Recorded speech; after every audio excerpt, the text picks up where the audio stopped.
conference is being recorded. I now hand the conference over to Mr. Ravi Udeshi from Christensen IR. Thank you, and over to you, sir. Thank you, Steve.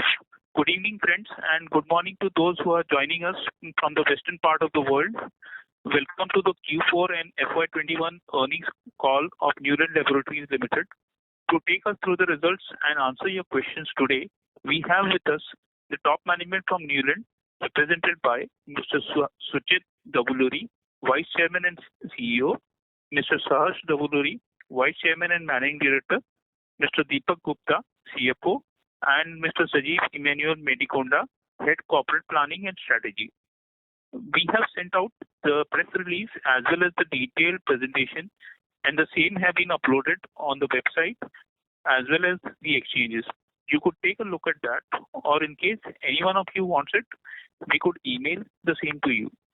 Before we start, I would like to remind you that everything that is being said in this call, which reflects any outlook for the future or which can be construed as a forward-looking statement, must be viewed in conjunction to the risks and uncertainties that we face.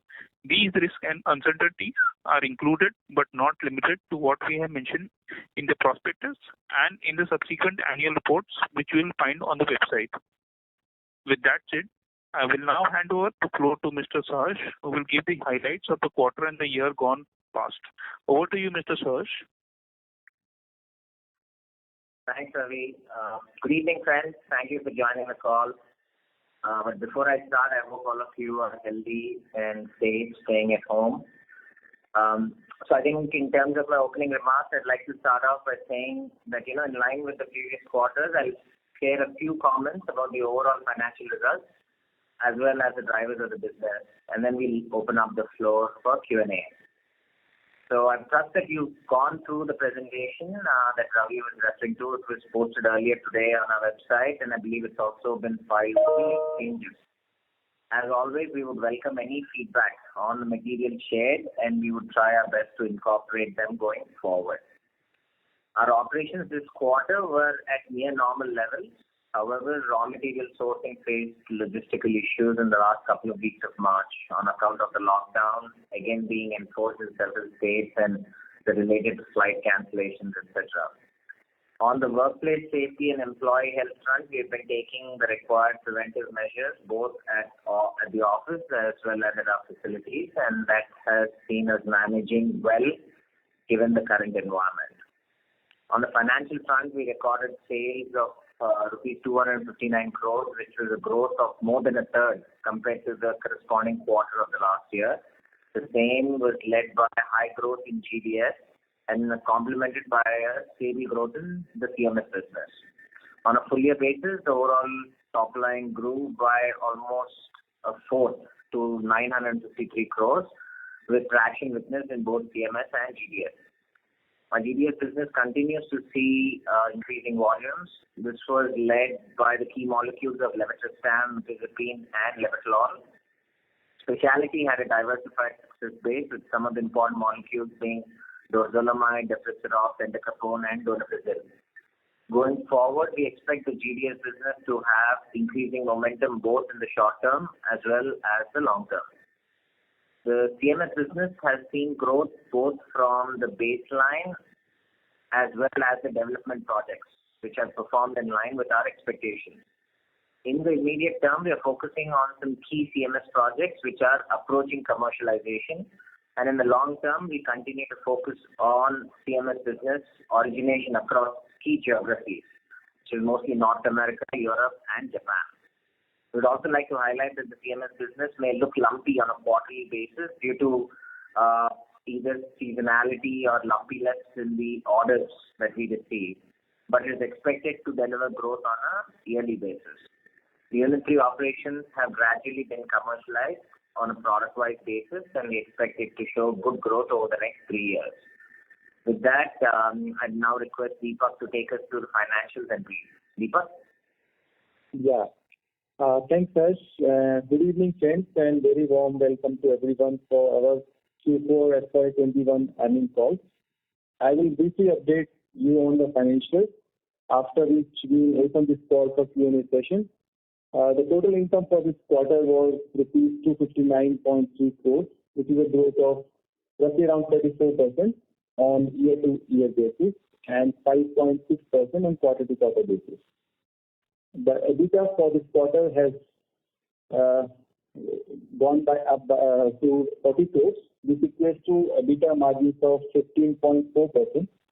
It is a decrease of 100 basis points over the previous year's quarter and 360 basis points on a sequential quarter basis. This was due to impact of rupees 8 crores on account of NGT, National Green Treatment Order, for environmental restoration, and one-time settlement charge that we have taken for the income tax department prior year disputed income tax liabilities for 9.5 crores. Both the said liabilities are one-off in nature, and they were earlier declared in our annual reports as continuing liabilities, and now they have been crystallized and we have taken a payment charge for this. Some portion of the EBITDA was also impacted mainly due to the COVID-induced logistics issues in the raw material sourcing. Profit after tax was recorded at 17.2 crores as compared to the loss arising in the previous year quarter, and 26.7 crores in the immediately preceding quarter due to the reasons as stated above. This quarter's EPS is at 13.43 rupees, and the cash and cash equivalent as on the date of the balance sheet stood at 1.1 crores.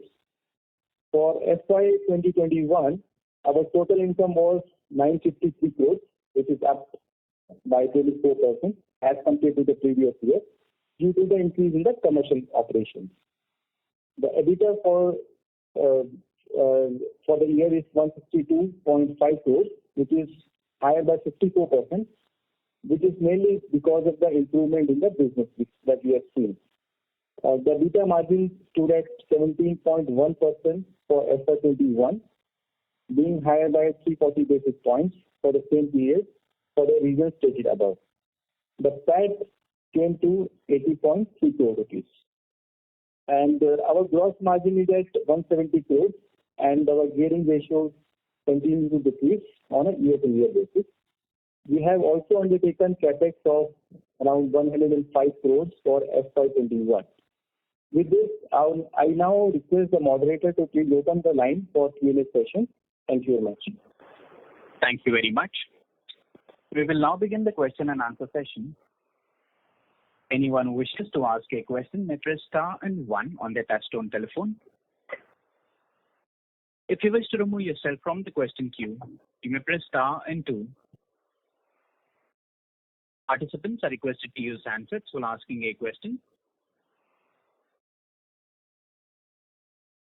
Ladies and gentlemen, we will wait for a moment while the question queue assembles.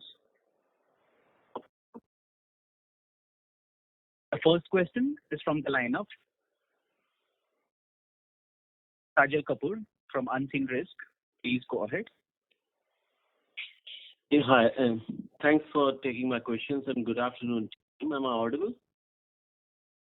Yes, please go ahead. Yes, sir. You're... Sure. So just a couple of questions. So first one is around our CNS molecules.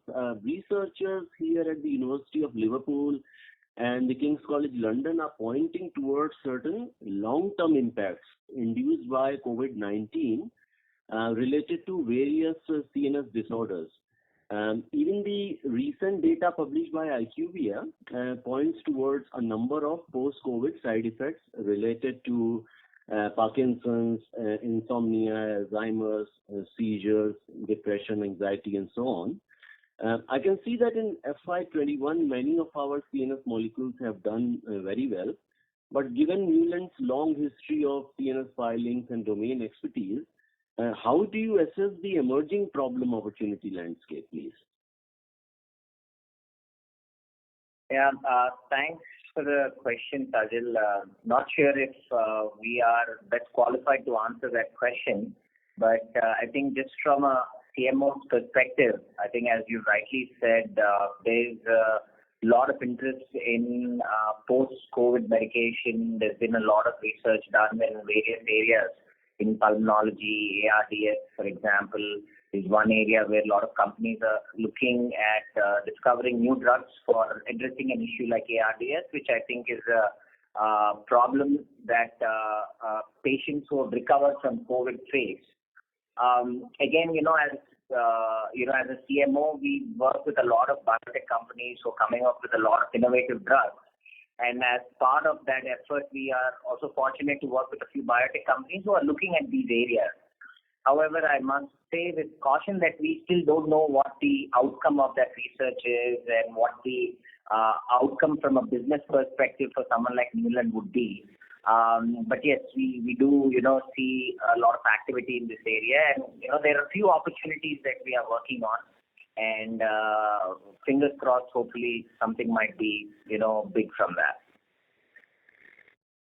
Sure, sir. And secondly, we used to read in newspapers and media claims that China is ahead of India in APIs, but the CEP filings across many molecules doesn't support those media hypotheses. So for example, propofol has no CEP filing from China. And despite the fact that there are very few players globally and the drug stays in short supply, the question is why molecules like propofol are difficult to make, and why do propofol kind of molecules don't attract competition despite being in short supply? Thank you.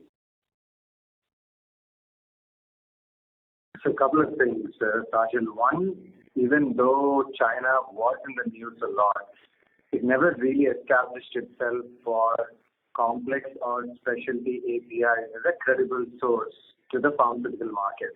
Where China was able to make some penetration was for high-value antibiotics or semi-synthetic APIs, but that's what they got limited to. Now, coming back to molecules such as propofol, I think you've partly answered the question that you asked, is that they are complex, they're difficult to make, and require a very high level of compliance to be able to make the product on a consistent basis. And I think I believe Indian manufacturers have established that with a lot more credibility than anybody else. Sure, Suket. And finally, if I could squeeze in another question regarding our CDMO or CMS pipeline. So yes, there is a significant traction YOY. 42% sales growth is really commendable. When I look at the commercial APIs, we have got 6 in total. I know it's a very confidential business, it's NDAs, and we don't discuss, who we are supplying, what those innovators are. But would it be possible to at least add some color in terms of the therapeutic areas where these 6 APIs are currently targeting? So I'm not interested in your customer names, just the therapeutic areas for these 6 commercial APIs in the CDMO. No, understand your question, Sajal. I think let us, make a note of it and just think about if there's any way to provide more color. So maybe, if you don't mind, we'll get back to you on that. Yes, sure, no problem. Sure. I'll rejoin the queue. Thank you. Thank you. Before we take the next question, a reminder to the participants, in order to ensure that the management is able to address questions from all participants, please limit your questions to 2 per participant. Should you have any follow-up, we would request you to rejoin the queue. The next question is from the line of Sunil Kothari from Unique PMS. Please go ahead. Yeah, thanks for opportunity, sir. Congratulations for annual good set of numbers. Sir, my question is on Unit 3. I think since we being a long-term shareholders, we are awaiting really good commercial outcome from Unit 3. So if you can give details broadly on how things are shaping up, what type of high-value products are we going to produce and commercialize? Rightly, you mentioned in your this presentation also that by year end we are expecting a good pickup from that unit. A little bit more detail on that unit and the investment which we made in current year, like our CFO said 105 crore we invested. So what is the exact in which area, what type of investment we made, and further how we are proceeding on further capex in current year? Thank you. Yes, thanks for the question about Unit 3. So Sunil, as we had indicated in our last quarter's earnings, we have just operationalized or commercialized Unit 3, and as of now, we have 2 APIs that we have commercialized from that unit. And as we had also indicated in our previous commentary, Unit 3 is the newest manufacturing site, and that is where we intend to create more and more API capacity for the future business. Now, in terms of our intention for Unit 3, as we are scaling up new molecules both on the CMS side as well as the GDS side, we are looking at either creating capacity for them in our existing facilities, which is Unit 1 or Unit 2, or in the case it's not suitable for Unit 1 or Unit 2, we are creating capacity for those products in Unit 3. So in many ways, the way our investments are going on, Unit 1, Unit 2 will only see a minimal increase of capacity for new products.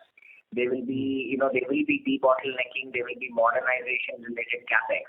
But Unit 3 will be where a large part of the investment will happen, and that's where a lot of volume increase will happen. And that's why we had indicated that by the end of this financial year, FY22, we expect, a reasonable level of commercialization for Unit 3. So that's the way we visualize it is that Unit 3 is where a lot of additional production blocks and new APIs will get scaled up. Unit 1, Unit 2, we will continue to streamline, debottleneck, modernize. And in terms of business divisions, both CMS and GDS molecules will be going into both. And whatever capex indications we had given previously also, that capex also will go into these facilities based on the specific project requirements. Okay. So, sir, Unit 3 must be contributing very minimal currently, and it can grow substantial part of our revenue over a period? Yes. Okay. And sir, my second question is, just it's a very near-term view on quarter numbers. Manufacturing cost has gone up, our employee cost has gone up. I'm not talking about exceptional expenses which we debited, but employee cost, manufacturing cost, both has gone up, and our top line is similar. So just broadly, any of your thought process on cost structure, how it is changing, or it should now stabilize at this level in terms of fixed costs? Some thoughts on those. So Sunil, I'll just tie it up what Harsh was saying earlier, is that as we ramp up Unit 3 as well, we're also recruiting a lot of employees in Unit 3 so that we are making it ready for commercialization of multiple products.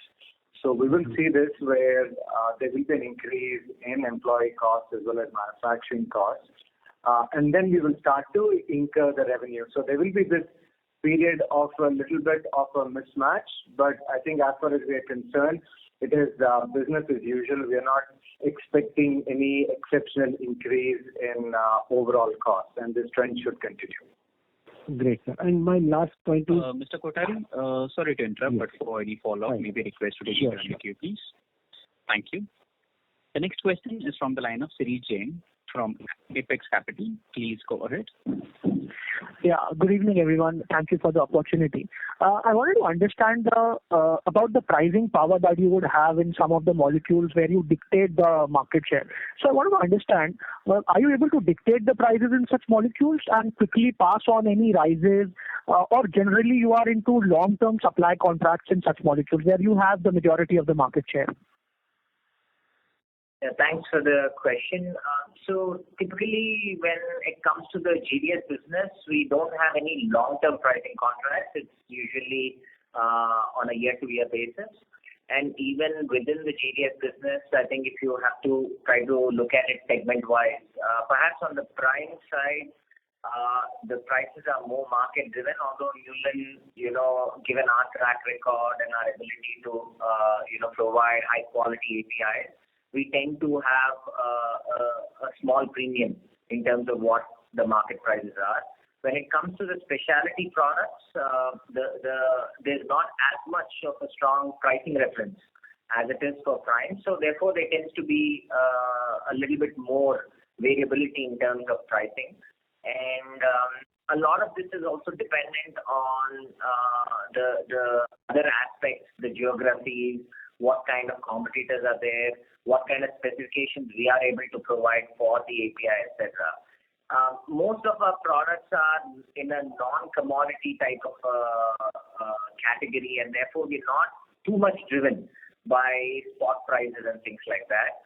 On the CMS business, our prices are largely governed by long-term pricing contracts which we have. But again, they tend to be reasonable. So if we have exceptionally high costs, if there are unforeseen expenses that need to be passed through, we typically have the leeway with the customer to renegotiate the prices as well. And it also again ties up to the environment that the industry as a whole is facing. So if you look at the situation in the US for the generics 2 or 3 years ago, there was enormous pricing pressure. So perhaps at that time, negotiating for a small price increase or passing through certain costs would have been a little bit more challenging. Perhaps the situation today is a little different. So it's a slightly dynamic environment where GDS prices are a little bit more referenced to competition, and CMS pricing is based on what we have for contracts. Okay.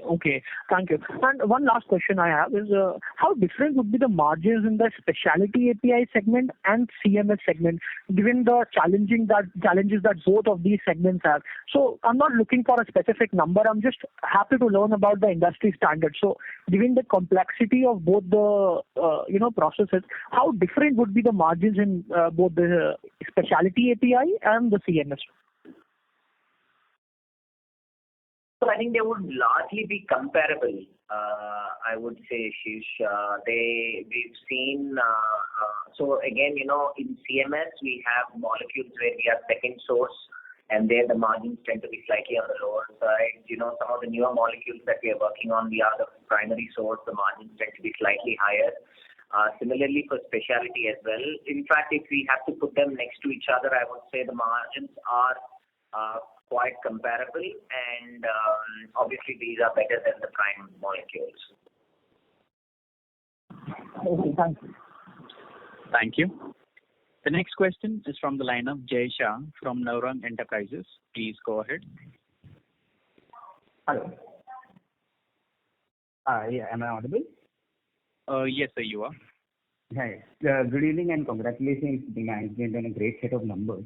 I just wanted to ask the management, how is the peptide allocation when it comes to the Unit 3 facility, and is the 105 crore capex and the further planned capex, if the management could throw some light on the allocation towards peptide molecules and some clarity on what are the kind of projects that we are doing that are in the pipeline for the peptide division. Thank you for the question. So I think when it comes to peptides, we've indicated in the past, I think most of our peptide molecules are part of our CMS portfolio. And today I think we have almost a dozen or so out of the 78 CMS projects that we have today. These projects are all in various stages of scale up. And whenever we do scale up peptides, actually it does not happen in Unit 3. It actually happens in our Unit 1 because that's where we have our peptide facility. And that's where we intend to further augment peptide manufacturing capacity in the next year or so. So today we have maybe about 2 peptides in CMS which are reasonably close to commercialization, but they are not yet in commercialization. And also we have 2 peptides which we are developing for generics, which is part of the GDS new product portfolio. And as and when these molecules get scaled up, we will scale them up in Unit 1. And coming to answer your question, as the scale of the peptides goes beyond the capacities we have in Unit 1, we will possibly create more capacity for them in Unit 3, but that's not in the immediate future. Okay, thank you. And I just wanted to know that last quarter, you had mentioned that, slowly, gradually, we've reduced our dependence on the import of key starting materials from China, and now it is less than 20%. But however, due to the sporadic rise in, the cost of APIs that the whole industry as a whole is facing, can you give me like a short-term or a medium-term outlook on how we will be able to tackle our input costs quarter on quarter, or maybe not even quarter on quarter, or a yearly basis, that since we have been procuring more and more starting materials from domestically or from other partners, is there any light that you can throw on how the cost effectiveness would be achieved? So Jay, just to clarify, even in the last call, our overall objective for procurement or our supply chain management is to shorten the supply chain and also build multiple options. Our goal was never and is not the foreseeable future to completely stop sourcing from China. All we want to make sure is that we have alternate equally viable options so that we are not completely dependent on a specific geography for our supply chain. Now, notwithstanding that, we're already seeing some cost escalations. Given the situation, we are collaborating with our customers to see how we share the implications of these increased costs. But you can be rest assured that our goal is to deepen the supply chain, and it is not only because of cost. Okay. Thank you, and all the best for the future endeavors. Thank you. The next question is from the line of Sahil Sharma, an individual investor. Please go ahead. Hi. Really good to see the CMS pipeline evolve the way it has, especially the fact that development molecules in the development stage have gone up from 12 to 14 now. Any guidance on when we can expect the next commercialization of the CMS molecules time-wise? So I think we would not be able to really provide any guidance on the commercialization and when it will happen. But I think what we can say, Sahil, is that these are fairly late-stage molecules. We have many of them which are actually in phase 3. Some of them completed phase 3 and actually are commercial. And we are, kind of in the midst of validations, etc. But given the fact that, these are for highly regulated markets and there's that new application process, I think it would be better to look at a slightly medium-term horizon, maybe 2 to 3 years' time for a lot of these molecules to get commercialized.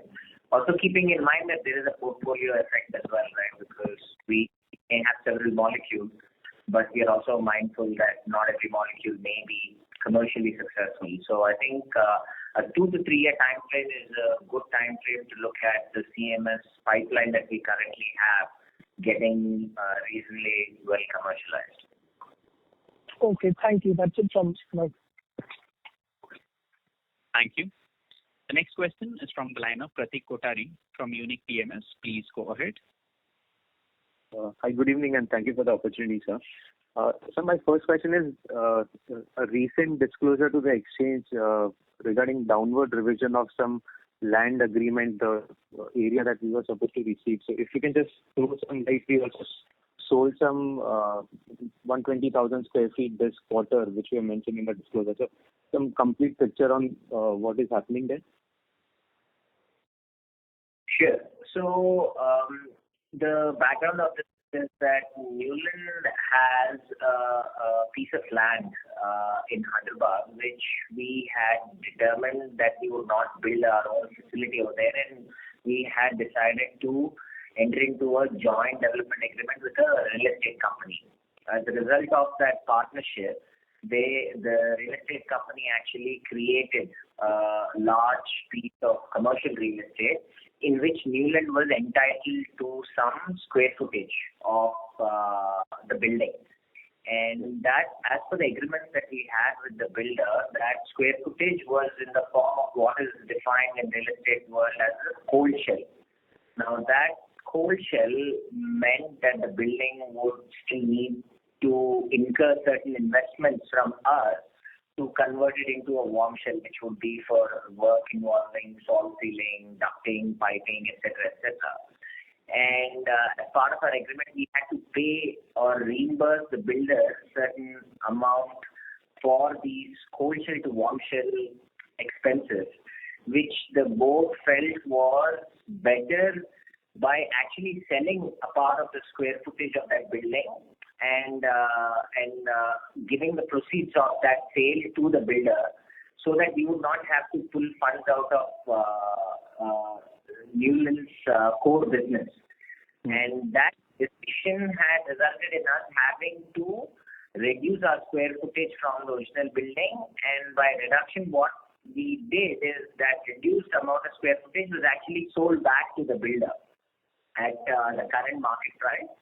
And the consideration that we received for that was what we reimbursed the builder for converting the cold shell into the warm shell. So I think as a result of this process, which was disclosed on the stock exchanges, now whatever remaining square footage is there, about 170,000 square feet or so, is warm shell that is ready to be occupied and is going to be in position for the company for either a long-term lease or any other kind of an. And the expectation of the board and the management is to use the proceeds from such long-term lease or anything for, again, investing into our core operations. So that's the background very broadly. I hope it answers your question. No, it absolutely does. Thank you for that. And so my second final question is on the capex and R&D side. So if we can, in the presentation itself, you can mention what kind of R&D spend that we do during the year or quarter, what kind of filings that we have done.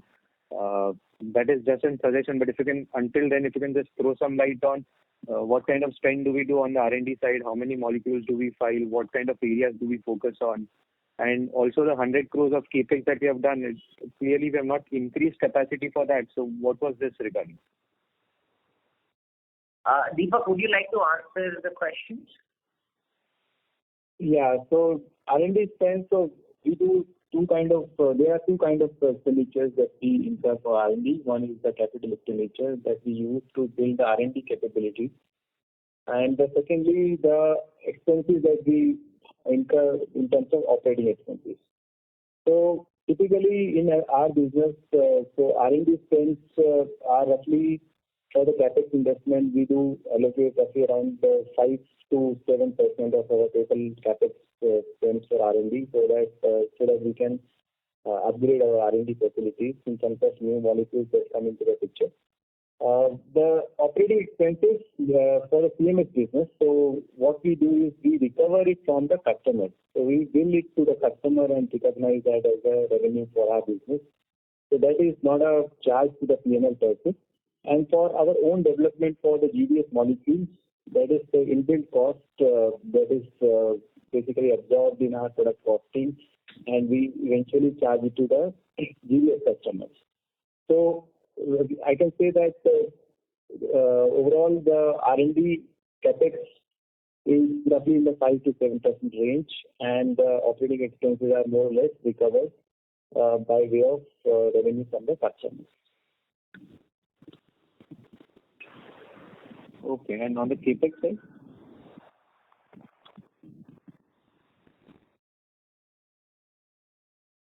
Hello? Hello? Yeah, on the capex side, sir, 100 crores that we've spent this year. Capex? Okay. Yes. So this year we have roughly invested in capex of around 105 crores, and this has gone majorly. Can you hear me?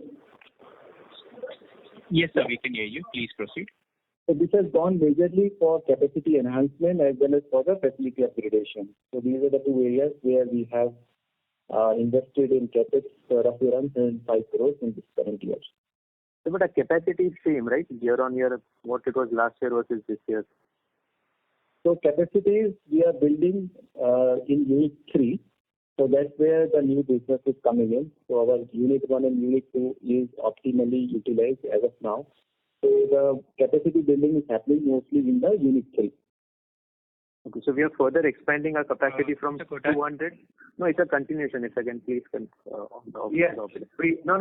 Just to add to what Deepak said, capacity is not the same. In fact, we're enhancing our capacity quarter on quarter. So as we clarified, majority of the capex has gone for capacity expansion for the present as well as future, as well as overall upgradation of the facilities, including R&D. Thanks. Thank you.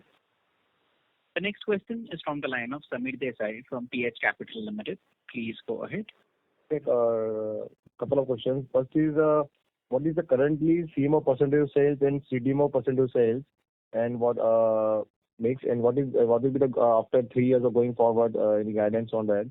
As we know, okay, in CDMO CMO margins are high and CDMO margins are thin. So can you just throw light on that? And second is, what is the total investment done in Unit 3, and what is the still to be spent on that? And then last question about is that regarding your Ebitda margin, and Ebitda margin has been, as you see, quarter to quarter has been reduced. So because of some raw material prices has gone up, or finished good pricing has come down. Can you throw light on these questions, please? Yes, Samir. So I presume when you say CDMO versus CMO, you're referring to GDS versus CMS? Yes. Okay. So I think our CMS versus GDS, I think this year the mix is about 65 to 35% in terms of revenues. Going forward, we've not been able to give any kind of a guidance. We haven't, and it's hard for us to estimate because it really depends on how the CMS business scales up and how the GDS molecules do as well. But we expect that it should be, either at current levels or should improve. But it's difficult for us to say, and we've not intentionally given any guidance on that. The question with regards to the variability in the EBITDA margin, I think as CFO Deepak had indicated in his opening remarks, there were these one-time expenses which had an impact on our margins this quarter. But notwithstanding that, we believe there has been a steady improvement in EBITDA margins, especially if you look at things over an 8 to 10 quarters perspective, you would see a steady improvement in EBITDA margins. And what we have maintained in the past is also that we expect the EBITDA margins to continue to improve. One of the things that we've also seen happening in FY21 throughout the year is that the operating leverage of the business has also increased. So, as we've grown from a 700-odd crore company to a 950 crore-odd company, we've seen better operating leverage and an overall improvement in EBITDA margins. And we expect that trajectory to continue. Okay. And what about the Unitary Investments? Can you give some this total capex in Unit 3? So I think as Deepak had earlier indicated, we have capex plans of about 100 crores or so. And as I had indicated, a lot of these investments would be going into Unit 3. Besides going into Unit 3, there would also be some going into Unit 1, Unit 2 for modernization, debottlenecking, etc. And of course for R&D. But for Unit 3 itself, standalone, we don't have the number right away. Okay. Thank you very much. Thank you. The next question is from the line of Darshan Mehta from DM Stocks. Please go ahead. Yeah. Hi, sir. Thank you so much for taking my question. One thing is, if you look at on a quarter-on-quarter basis, the revenues are pretty much flat. I'm not including the other income, which was 15 crores. You had said that raw material sourcing was one of the key reasons which impacted sales. And on the EBITDA front, there were 2 one-offs that came in. How much of an impact did this cancellation of orders or raw material issue have? So if this was not there, how much probably would the sales have been for this quarter?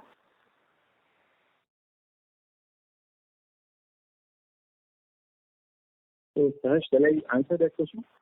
Yeah. So there are one-off items as we talked. So if we exclude the one-off items, including the gains that we realized from sale of the property, so our current EBITDA margin would have been in the range of roughly around 17%, so which is as of now 15.4%. So there is 1.6% increase improvement opportunities in the Ebitda margin, which could have been there if these one-off items is excluded for the time being. No, you didn't answer about the revenue from operations. You said that raw material sourcing also impacted the sales. So if you can tell me how much lower were the sales because of this raw material sourcing, and secondly, if you can say, because Ebitda margin still is lower from the past few quarters because we've been clocking margins up to the tune of 19% in the last quarter. So for the next 3-4 quarters, where do you see margins? And if you can just answer on how much lower the revenues were because of order cancellation and raw material issues. Raw material, but I'll clarify the initial part. Again, we did not have any order cancellations in Q4. That did we have any significant impact on the overall sales because of raw material cost. However, as Deepak and Harsh were clarifying earlier, we had certain one-time expenses which came up in Q4, which impacted the overall cost and therefore the margins. But because of raw materials specifically, we did not have any significant impact in Q4. Right.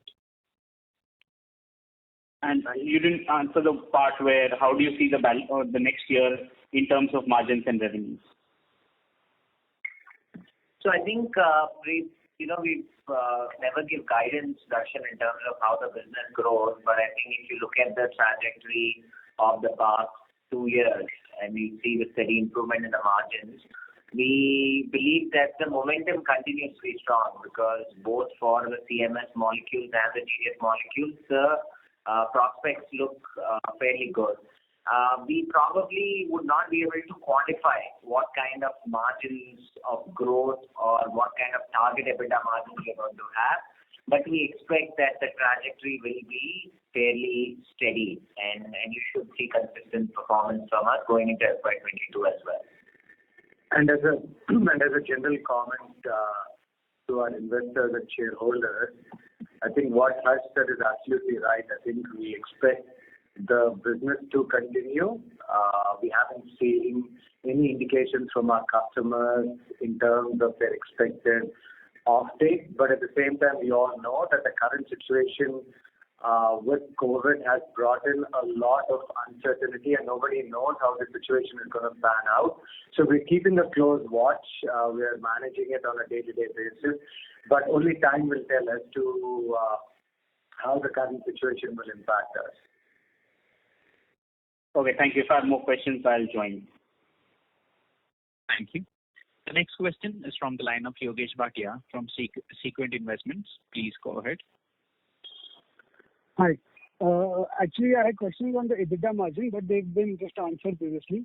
I would actually want to know that what is the capex for Unit 3? Unit 3, 100 crore has been done. But what is the total capex done until now for Unit 3? That's all. Deepak, you would like to answer? Yeah. So if I talk right from the beginning, like we acquired this Unit 3, this is a brownfield plant. So there was an initial acquisition cost. After that, we spent some capex for building the facilities. So roughly till date, I can say that we have invested overall in this Unit 3 roughly in the range of 200-220 crores of capex investment. Okay. And so one follow-up question. Our usual asset turnover is 2.5 times. Should we expect something similar from Unit 3 over the period of next 1-2 years till we reach optimal utilization?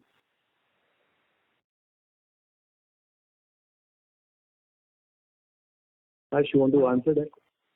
Sorry. No, Deepak, please go ahead. Okay. So see, Unit 3 is ramping up. So we started commercial production in Unit 3. We are also looking to export from Unit 3 to Europe as well as to US, subject to approval from the US authorities. So currently, Unit 3 is in the development stage. We won't be able to comment whether initially we'll be able to get 2.4, 2.5 tons from Unit 3, but gradually it will pick up. All right. Okay. That should be over a period of next 2 years? Maybe 2-3 years down the line, yes. Okay. Okay. That should be all, sir. Thanks. Right. Thank you. The next question is from the line of Jatin K from Alpha Capital. Please go ahead. Hello, sir. Thanks for taking my question. So my first question would be on the pricing side of the API.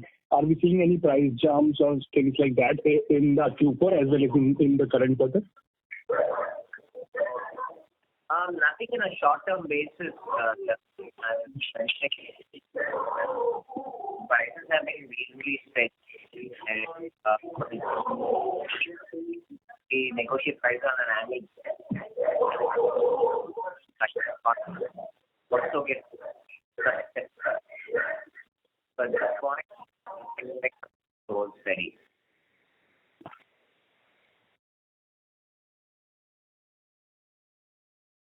You have in the presentation, you have talked about this raw material sourcing issues.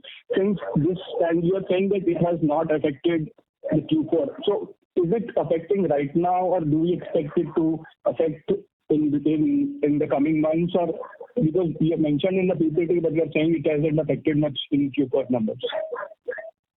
So where it has affected us, inward logistics, outward logistics, delays in production planning, those are the impacts that we've had on it. I think as a result, we've had to reorient our operations, our production planning, etc., to try to cope up with the situation. The impact materially on Q4 was minimal, and that's what Suchet had clarified. On Q1 also, we are, hoping, and we're still not at the end of Q1, but we are hoping that our planning will mitigate any of the uncertainties that we are facing with regards to these raw material issues. But I think just to be very transparent, we wanted to let investors know that, logistics on raw materials and outward logistics are, a constant source of tension for us in managing our operations. Yeah. Sure, sir. Changing on the hard to any predictability, especially when the situation is so uncertain. But as I said, we're doing everything we can to ensure that there is continuity, including, replanning constantly to make sure that, we're dealing with the situation. Sure, sir. And sir, last would be on the CMS side, while molecules have been pretty much stable Q on Q, revenues have gone down. So is there some deferment out there in CMS side? In particular, Jatin, I think when you look at the CMS business, I would not look at it on a quarter-to-quarter basis because, there would be certain products for which we would not have orders in some quarters, and therefore there could be certain volatility. I think if you look at Q4 in particular, our commercial orders were low, and that's because we didn't have orders in that quarter. We perhaps, delivered them in Q3, or we will deliver them in the upcoming quarters. But I think in terms of our development revenues, I think we had a fairly good quarter. So I think on CMS, I would look at things on an annualized basis, and they look very promising. I think what you have seen in Q4 is not necessarily, predictive for what's going to happen. I think when you look at the overall last 3 to 4 quarters, I think that's a good reflection of what there is. So current growth rates, do we expect to continue in coming years? Yes, I think the 20 crores in 2020 grew to 280 odd crores in 2021, and we expect that growth has happened because not just the commercial products have done well, but we've been also able to add new projects. And as I was mentioning in the earlier comments, as new molecules get scaled up and commercialized, we expect this growth to go further. How much it will grow, what kind of guidance is something that we are stopping short of giving. Thank you. The next question is from the line of Hasmukh Gala from Finvest Advisors. Please go ahead. Yeah, I have 2 simple questions. As you said, sir, can you hear me? Hello. We can hear you. Can you hear me? Yes, sir, we can hear you. Please proceed. Yeah. Okay. Fine. So now, typically, you did explain very well that one should not look at what has happened in Q4 because of one-time expenses, etc., but look at an annual basis. So would it be fair to see the cost structure as it stands in Q4 as a basis for us to make our financial modeling into what is likely to happen? Like you said that 17% margin, we have about 16.7. Without considering any other income, and also removing that 9.55 crore which you have included in the other expenses, so eliminating that, I think the margin is 16.17. So can we measure any increase that will happen in future because of better product mix and things like that on that 16.7-17% range? So I'll give a brief response and maybe I'll request Deepak to add his perspective as well. So I think in terms of modeling, obviously I would not be able to comment, but yes, Q4 is perhaps not the best quarter to model expenses because of these one-time expenses. I think going forward, we expect two things to happen. We expect the business mix, which has already improved significantly over the last 3 years, to continue improving, and that should, result in better margins. How much, what is something depends on the success we achieve with the individual molecules.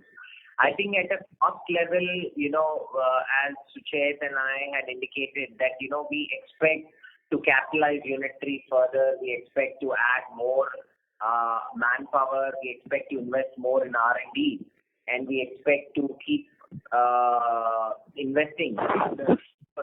So there would be certain expenses that we expect to incur going forward as well. I think it requires to understand better the level to be able to, model. So I would say on the big picture, the 3 manufacturing sites and the R&D facility that we have, I think together, 2 years ago we had revenues of about 700 crores. Actually less than that. 1 year ago we did 700 crores. This year we did about 950. We expect operating leverage to play a role in the business going forward as well. And that should also, along with the better business mix, help us, have good margins.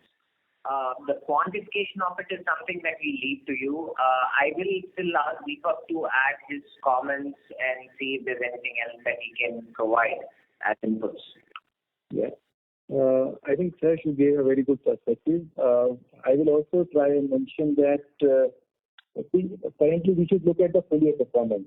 And the full year is actually not a true reflection of what is going to happen in future, because future is also dependent on how Unit 3 revenues will be generated, what will be the kind of product mix and all. So it's very difficult to say as of now that whether this is the true reflection of the picture, Ebitda Margin as of now for the full year basis.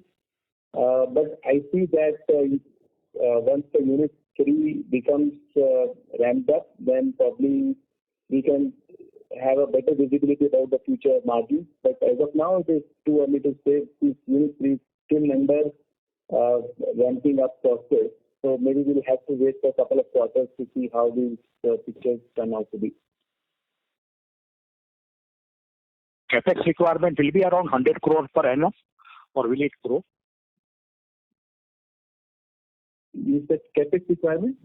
Yeah, annual CapEx requirement. So we are projecting similar kind of CapEx investment for the next year.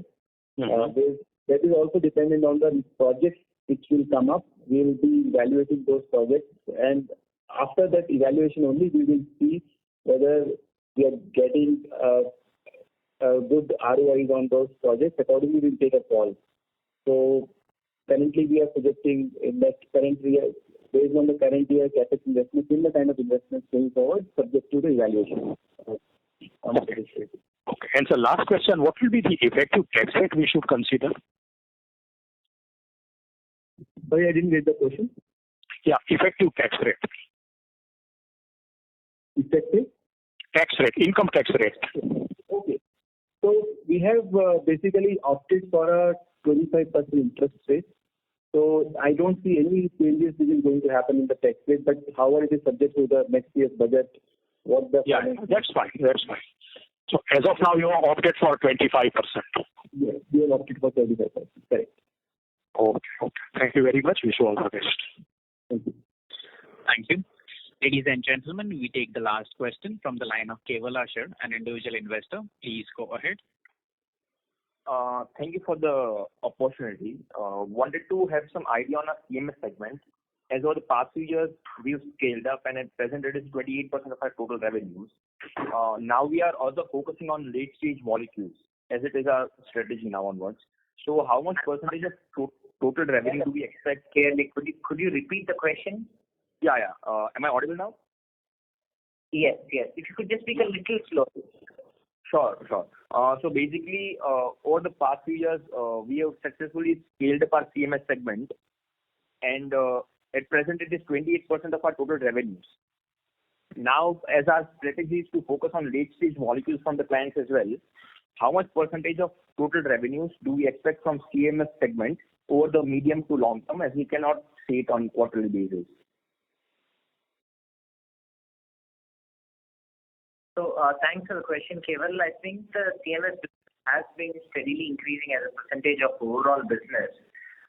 Going forward, I think how much of the total business it would be is really determined on what kind of scale-ups will happen in the CMS new molecules business. As we know that the baseline business is steady and predictable, it's probably growing at 8-10% per year.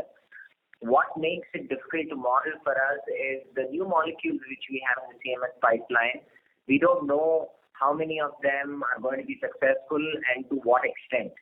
And somewhere that determines the proportion of the CMS business in the context of the overall business.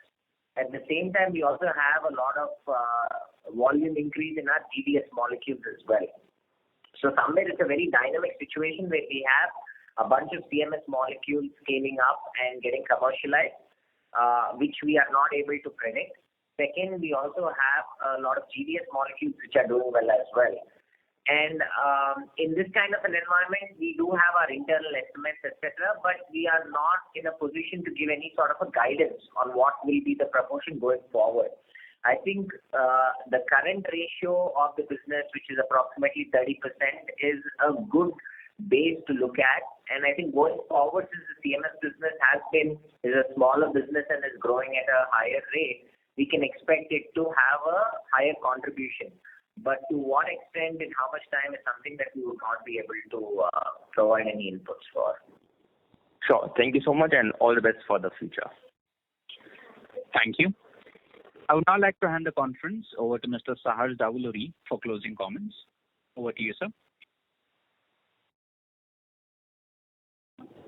Once again, thanks everyone. This is Suchet here for all your questions and interest in Neuland. I think your questions about Unit 3, the overall capex, the margins, what the expectations are, why there was a fluctuation, the current situation with COVID, the supply situation from China as well as raw materials. I think very pertinent questions. I think as much as we enjoy answering them, it also ensures that we think about all these issues in reflection to your questions. So thanks for your interest in Neuland. Thanks again for your questions. If you have further questions, please feel free to write to either Sajeev or Divakar, and we'll be more than happy to schedule time so that we can get all your questions answered. Once again, thanks for being here, and we will see you next time. Thank you. Ladies and gentlemen, on behalf of Neuland Laboratories Limited, that concludes this conference. We thank you all for joining us, and you may now disconnect your lines.